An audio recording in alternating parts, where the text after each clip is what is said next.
Hi, I'm Dr. Gary E, and here I'm going to talk to you today about PSLE science, specifically on magnetism. Magnetism is a fairly hard topic. Some students have quite a bit of trouble with it. One of those topics that follows you from PSLE, O level, all the way to A level. So, without further ado, let's look at some questions that students had problems with in previous PSLEs. Benedict had 4 magnets, P, Q, R, and S, hung above some thumbtacks as shown below. So P is the one furthest above, Q and S are the lowest, R is somewhere in between. So this will be important in the subsequent part. He counted the number of thumbtacks attracted by each magnet and recorded it in the table below.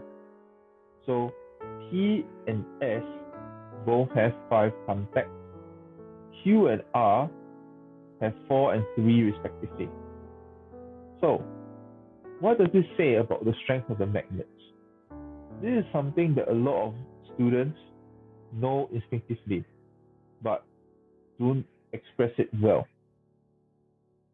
The strength of a field, whether it's magnetic, electric, or gravitational, is greatly dependent on how far you are away from that field. Right? So the principle is that field strength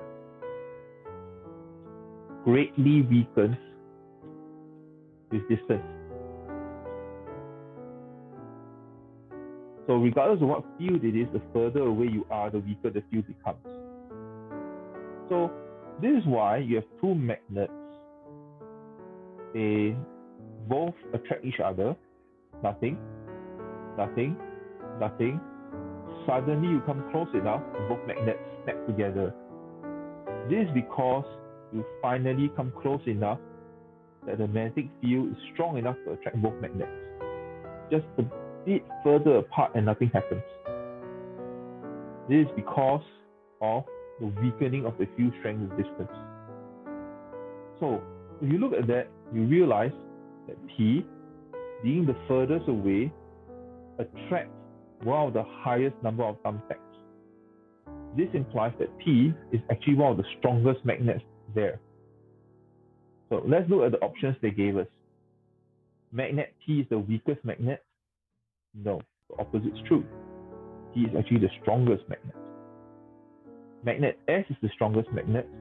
Well, it's tied with P, and it is much closer than P, so no, that's not true. Magnet Q is stronger than magnet R. So you look at the number of thumbtacks, this looks true, but Q is actually closer than R. So whether or not it's stronger, hard to say. There's no way to conclusively say that this is true. Magnet P is stronger than magnet S, so they both attract the same number of thumbtacks, but P is much further away than S. So yes, this statement is true. So your answer, 4. In fact, I would say quite conclusively that P is the strongest magnet of them all. So 4 pieces of magnets are put together and their ends marked as shown. So F, G, W, X, so on. Okay, what principle are they testing here? So one thing is that opposites attract and likes repel. So we formally call this polarity. So when you look at this rectangular shape, it basically means that every connecting end is an opposite end. So if this is a north pole and this is a south pole, another thing, all magnets have a north pole and a south pole. For bar magnets, there's no such thing as both ends are north or both ends are south. They have opposite poles, hence the name polarity. So since they can stay together stably at least, they're not pushing each other apart, they're all opposite. So this is south and this is north. This is north. This is south. This is south. And this is north. It can be possible that all the polarities are reversed. South, north, south, north. But for the purposes of the question, that's irrelevant. Because you look at it, which of the following arrangements below are possible? In other words, which of them are connected with opposite poles? Yeah. If this is a north pole, they'll repel each other. This connection is impossible. And if you look at A, Y and F, yep, they're both north poles, so no, A is not possible. B, you have F and H. Okay, these two can, yeah. F is a north pole, H is a south pole. Alright, that connection is alright. So Z, a south pole, and G, a south pole. Unfortunately, this connection is not possible. Alright, let's keep going. G and I. So G is south, I is north. Okay, this connection works. H and Y. So Y is a north pole and H is a south pole.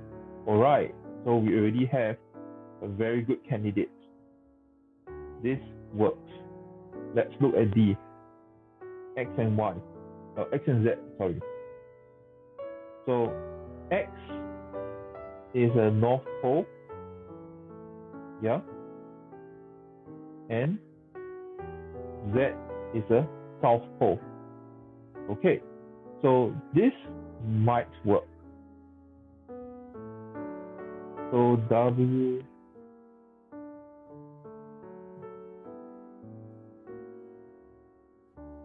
so alright, let's review C. G and I.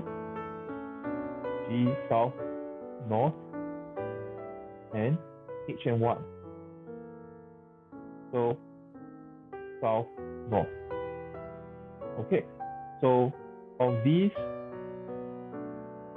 C and D are possible. So option 2.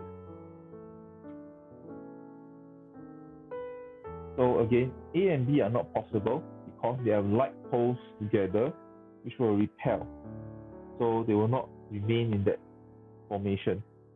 C and D, we checked and double checked. Yep, they are quite possible. Opposite poles. So option 2.